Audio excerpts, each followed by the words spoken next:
fein. Also, wie gesagt, Redmond Carbon in der absoluten Echtanwendung und ich bin begeistert. Hört euch das an, er ist schön leise und es funktioniert wirklich gut. Carbonbögen ist ja nichts Neues. Das ist ja jetzt nicht irgendeine tolle Innovation, aber bei uns hier, bei Botnik Boss, ist es eine Innovation.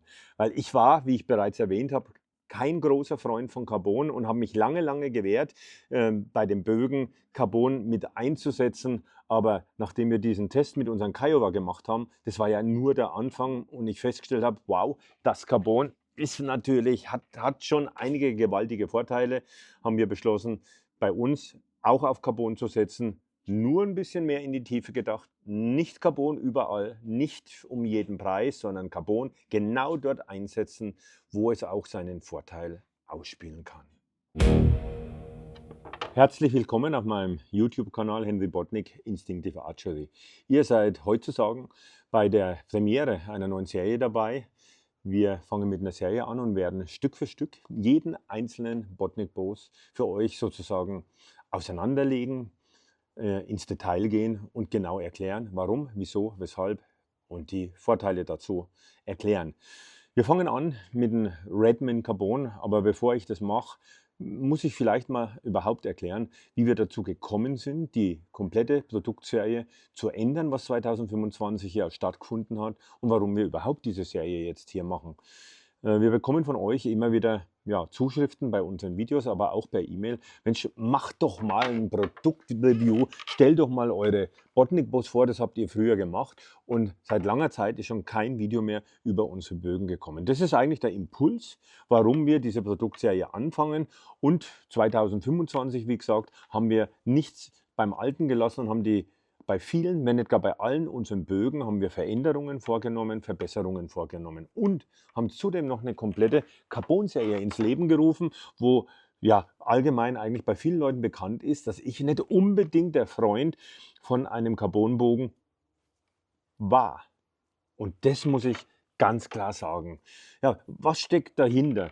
Wir hatten eigentlich eine Aufgabe zu lösen. Wir mussten bei unserem Black Kiowa, das Mikata, weil das sehr arbeitsaufwendig im Mittelteil ist, also das wollten wir ersetzen mit einem Holz, was da reinkommt, weil es natürlicher ist, weil es einfacher in der Arbeit ist und den Bogen aber in etwa bei dem gleichen Wert lassen. Also wir nehmen da ja im Prinzip so ein bisschen Wertigkeit raus und haben gesagt, Mensch, dann müssen wir den irgendwo wertvoller machen und haben dann gesagt, dass wir den Wurfarm aufwerten und wir hatten in der Diskussion eben da Carbon zu verwenden. Und ich war überhaupt kein Freund von den Carbon und wir haben aber vor ein paar Wochen davor, haben wir Carbon als Muster zugeschickt bekommen und haben dann einfach kurz entschlossen, gesagt, gut, probieren wir es halt mal. Lass mal so einen Kiowa mit schwarzem Mittelteil, mit einem schönen Holz, einfach mal mit einem Carbonwurfarm machen. Dann ist dieser Bogen gekommen und das hat meine Meinung wirklich gravierend geändert und mittlerweile weiß ich ganz viele Sachen, was Carbon wirklich sehr gut kann und wir haben auch einiges an Bögen,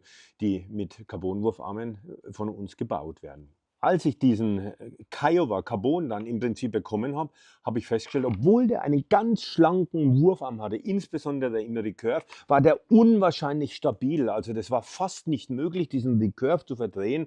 Und das ist ja so ein bisschen das Problem beim Recurve und habe gesagt, Mann, das ist ein wirklicher Vorteil. Ja, und da habe ich mich dahinter geklemmt und als allererstes haben wir dann natürlich unser Flaggschiff, den Redmond, genommen und haben mit dem Redmond Carbon unseren allerersten Carbonbogen ins Leben gerufen. Der Redmond hat schon ein gewaltiges Image in der ganzen Welt. Es gilt als einer der leistungsstärksten Recurve überhaupt im traditionellen Bogensport und mit Carbon ist es natürlich nochmal eine ganz andere Nummer und auf den sind wir auch wirklich richtig stolz. Ja, jetzt denke ich, sollten wir mal dazu übergehen, uns den Redmond im Detail anzuschauen. Der hat in seinem Mittelteil ein sogenanntes schwarzes Ebenholz, also Black Ebony SR. Das ist ja dieses Save the Rainforest Wood, weil diese wirklichen echten Ebenhölzer mittlerweile so gut wie alle auf der roten Liste stehen. Also der Bezug von diesen Hölzern ist nicht mehr möglich, sind seltene geschützte Arten und da wird eben dieses Holz in künstlicher Form, natürlich aus richtigem Holz, aus laminierter und plantagierter Birke, wird es nachgebildet, wird so gefärbt, dass man wirklich die Optik von den richtigen schwarzen Ebenholz hier hat. Und es hat uns super, super gut gefallen, dieses schwarze Ebenholz, und passt natürlich auch zu diesen wunderschönen schwarzen, zu dieser schwarzen Carbon-Optik dazu.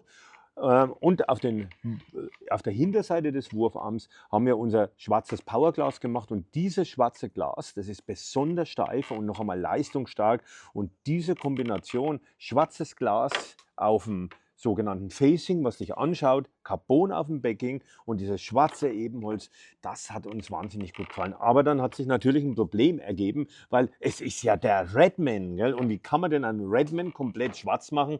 Ja, also das war uns dann ganz schnell klar, wir müssen rote Akzente reinbringen, und haben dann natürlich einen Bogen zusammenbekommen, der in meinen Augen atemberaubend schön ist. Gell? Schaut euch das an, diese zarten, dünnen Streifen hier aus Nicaragua, Cocobolo SR, und hier hinten dieses typische X direkt im Griff, was für unseren Redman eigentlich auch so ein Statussymbol, so ein Standardzeichen ist, mit diesem Nicaragua Cocobolo. Einfach eine wahnsinns tolle Optik, und haben dann hier auf unseren Tipps auch eine Schwarz-Rot-Schwarz-Kombination aus G10 gemacht, um hier wirklich ein ganz widerstandsfähiges, leistungsfähiges Material zu haben. Und so ist dieser Redman ja, zu seiner Optik gekommen. Das ist jetzt kein super schwerer Bogen von seinem Massegewicht. Also ich persönlich, wer mich kennt, ich bin ja ein Hybrid-Bogenschütze und ja, nicht der Recurve-Schütze, und bin gewohnt, sehr leichte Bögen zu schießen, aber der hat mit seinen ca. 650 bis 800 Gramm ein ordentliches Gewicht, aber ist eher beim Recurve in der leichten Sorte der Recurve-Bögen zu finden. Ja, und bewusst auch eine Entscheidung dafür.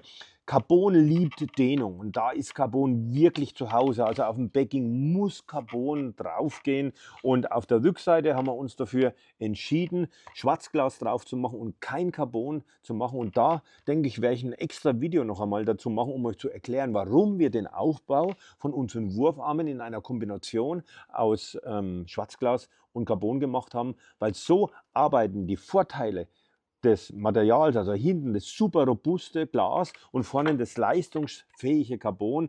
Und vor allen Dingen ganz wichtig ist ja, was ist denn das überhaupt für ein Carbon? Und das wissen die wenigsten Leute. Also dieses Carbonlaminat, was wir verwenden, besteht aus 5 verschiedenen Lagen, die da drinnen sind. Wir haben außen jeweils 2 Lagen mit 45 Grad verschränkten Carbon und dazwischen 3 unidirektionale Lagen von Carbon. Und diese 5 Lagen sind ein Garant dafür, dass einige, ich sage mal, ich möchte nicht sagen gewaltige Vorteile, aber doch enorme Vorteile in diesem Bogen realisiert werden können. Weil was wollt ihr denn überhaupt von eurem Bogen? Ja? Also was ich immer höre, sind so die Probleme, die man da draußen auf dem 3D-Parcours hat, ist so, auf 50 Meter kommt mein Pfeil nicht mehr so richtig an. Ja, und genau das, da kümmert er sich darum, dass du eine flache Ballistik auch bis auf 50, 60 Meter realisieren kannst. Also mein Pfeil ist zu langsam, hohe Pfeilgeschwindigkeit, das Zusammenspiel aus dem Material, dem Design und der handwerklichen Kunst der Bogenbauer, weil der wird natürlich 100% in Handarbeit bei uns bei Botnik Bows gemacht. Das bringt am Ende wirklich die Leistung raus. Oder wenn jemand auf Bogenjagd geht, eine hohe Durchschlagskraft. Auch das muss der Bogen realisieren können, und dieser Carbonbogen, der ist natürlich durch sein Design, also relativ kurze arbeitende Wurfarme, ein 62 Zoll Bogen, ein relativ langes Mittelteil und dazu noch diese Carbon-Glas-Kombination. Also da haben wir einen Boliden, sage ich jetzt mal, generiert, und wenn du den schießt, dann merkst du sofort, was für eine Leistung aus dem Bogen da rauskommt. Also ich bin ja, wie gesagt, eher der Hybridbogenschütze, aber wenn ich den in die Hand nehme und sehe, wie es den Pfeil da nach vorne haut, da kann ich meine Begeisterung kaum verhehlen. Wir werden nachher auch gehen, und ich werde ein paar Pfeile natürlich loslassen. Was ist der Vorteil von diesem Carbon denn überhaupt beim Bogen? Ja, das Carbon hat eine deutlich höhere Biegesteifigkeit als das Glas und auch noch einen relativ hohen zweistelligen Prozentsatz. Ich habe so ungefähr um die 20% im Kopf, weniger an Gewicht. Das heißt, der Wurfarm wird dadurch leichter und bewegt sich schneller. Also wir schleifen nicht nur unsere Wurfarme schlanker als viele andere, sondern wir haben jetzt auch noch ein Material, was leichter ist und auch noch steifer ist. Unsere Wurfarme, die schlagen zu wie eine Viper und wackeln nicht zum Wasser wie ein Albatros, sage ich immer. Also schnell arbeitende Wurfarme als Garant für die Leistung. Dann verdreht der sich natürlich auch nicht. Das heißt hinsichtlich Garantie, Stabilität, also Wurfarme, die sich verdrehen, beim Carbon viel, viel, viel schwerer als beim Glas. Ich kann jeden Glasbogen ganz leicht verdrehen. Beim Carbon wird das schon viel schwieriger. Und ein nicht zu überschätzender Vorteil, auch Carbon hier vorne drauf. Du bist hinten in deinem Vollauszug, lässt los und dann braucht der Wurfarm ja, insbesondere der Recurve, weil das ja physikalisch gesehen zwei Funktionen, Doppelhebel ist. Also der Wurfarm bewegt sich und der Recurve muss hier auf und zurollen und sowas. Und dann, wenn du hinten loslässt, dann fängt er an, sich zu verwinden, seitliche Bewegungen zu machen. Und je länger der braucht, bis der zu seiner geradeaus-Arbeit kommt, je länger der braucht, um sich zu stabilisieren, desto mehr seiner gespeicherten Energie benutzt er auch oder verbraucht er auch, um sich zu stabilisieren. Und das kann er natürlich nicht über die Sehne dann an dem Pfeil weitergeben. Also einen schnell stabilisierenden, leichten Wurfarm. Und dadurch, dass dieses Carbon in der Anordnung die 5 Lagen hat, nimmt er auch pro Zoll Auszug mehr an Zuggewicht zu, wenn ihr euch so ein Auszugsdiagramm vorstellt, circa um 7% pro Zoll, kann man sagen, also 6,6, 6,7 bis 7,2, irgendwo in dem Bereich. Das heißt, er nimmt gegenüber einem reinen glasbelegten Bogen deutlich mehr an Zuggewicht zu. Das heißt, dem Bogen hier, wenn du nach hinten aussiehst, dann stehen dir hinten in deinem Vollauszug eine größere gespeicherte Menge an Energie in dem Bogen zur Verfügung. Was du damit dann anfängst, das hängt natürlich davon ab, wo du oder wie du deinen Pfeil generierst. Ob du Geschwindigkeit, flache Ballistik oder Durchschlagskraft produzieren willst. Aber da kriegst du bei uns hier bei Botnik Archery natürlich auch eine Top-Beratung. Da kannst du bei uns anrufen und je nachdem, welche Aufgabe du zu lösen hast, können wir dir mit der richtigen Empfehlung helfen, dass die gespeicherte Energie, die über die Sehne an deinem Pfeil weitergegeben wird, auch auf die richtige Art und Weise verwendet wird. Ja, wir sind jetzt so langsam am Ende angekommen. Was mir wichtig ist, wenn ihr noch mehr technische Details haben wollt, soll man da vielleicht noch einen Speedtest machen, aber ein Speedtest, je nachdem, was ich für einen Pfeil nehme, mit dem Bogen, mit einem 40 Pfund Carbon Redman, 220 Feet per Second zu knacken, das ist kein Problem. Da muss man nur einen leichten Pfeil nehmen. Ja. Aber welche technischen Details interessieren euch denn von dem Bogen hier? Von diesem Redman Carbon, schreibt es unten in den Kommentaren rein, weil dann können wir dazu Stellung nehmen, weil wir schauen uns die Kommentare natürlich an. Und was ganz wichtig ist, es kommt natürlich bald auch der zweite Teil. Und was sollen wir da machen? Möchtet ihr als nächstes den Quickstick Carbon sehen? Möchtet ihr gegebenenfalls unseren schönen neuen Dakota Langbogen sehen, der 68 Zoll ist, IFEE-konform ist, also Quickstick Carbon als nächstes Video oder den Dakota. Oder vielleicht wollt ihr lieber sehen, wie der Tom und ich zusammen mal auf einen Parcours gehen und gemeinsam mit unserem Botnik-Boss zum Schießen gehen? Hier unten im ersten Kommentar werdet ihr auf jeden Fall den Link finden, wo ihr direkt zu uns im Shop zu dem Redman Carbon kommt, wenn ihr mehr Informationen darüber haben wollt. Der Bogen ist übrigens, Tom, bei dem ganzen Zeug habe ich überhaupt vergessen zu sagen, wie lang denn der Bogen ist. Also, Einmal hast du es kurz erwähnt, glaube ich, aber das war nur nebenbei. Aber ja, mach ja. es gerne nochmal in aller Deutlichkeit. Ja, ich meine, wenn ich jetzt mal anfange hier zu sprudeln, dann geht es los, gell? Also das ist ein 62 Zoll langer Recurve und der wird im Zuggewicht bis 60. 60 Pfund bieten wir den Bogen an und von 30 Pfund an wird der Bogen von uns angeboten. Jetzt neigt sich das Video langsam dem Ende entgegen, aber was wir auf keinen Fall vergessen sollten, ist mal ein paar Pfeile zu fliegen zu lassen, weil ich denke, ihr wollt natürlich sehen, wie die Pfeile fliegen. Und man hört ja so, dass ein Carbonbogen so super laut ist. Also die scheppern ja zum Teil richtig. Aber das hängt nicht unbedingt mit dem Carbon zusammen, sondern ein bisschen mit der Bauweise. Und hört euch doch mal an, wie unser Redman Carbon klingt, und wie geil die Pfeile fliegen. Komm, lass uns mal gehen. Zeit für die Anwendung. Redman Carbon in Action. Schauen wir mal, wie er sich anhört und wie er funktioniert.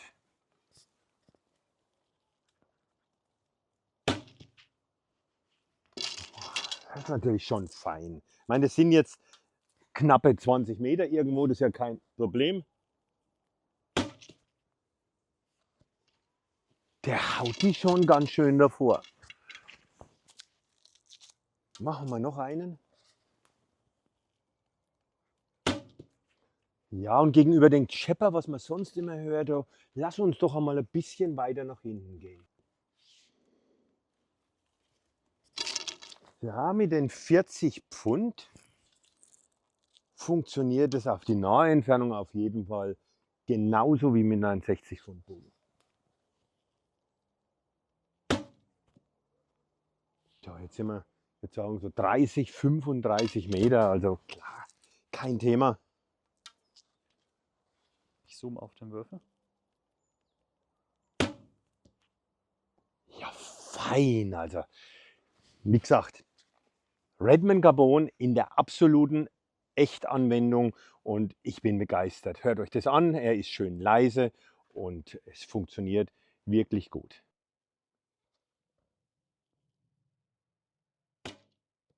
Ja. Was mich besonders begeistert, das ist die flache Flugbahn. Ich habe hier den 40 Pfund Bogen, ich habe einen 600er Spine, den Barracuda, also es ist kein leichter Pfeil, kein superschneller Pfeil und auf dieser Entfernung hier trotzdem eine schöne flache Flugbahn. Wow! Ja, wie gesagt, wir sind gespannt auf eure Kommentare, was ihr als nächstes sehen wollt und ich hoffe, unser erstes Produktreview hier von unserem Botnik-Bows, eine nach dem anderen werden wir vorstellen, hat euch gefallen. Schickt uns eure Kommentare und ja, bald sehen wir uns beim nächsten Produktreview oder vielleicht mit dem Tom gemeinsam am Parcours hier bei Henry Botnik Instinctive Archery. Danke fürs Zuschauen.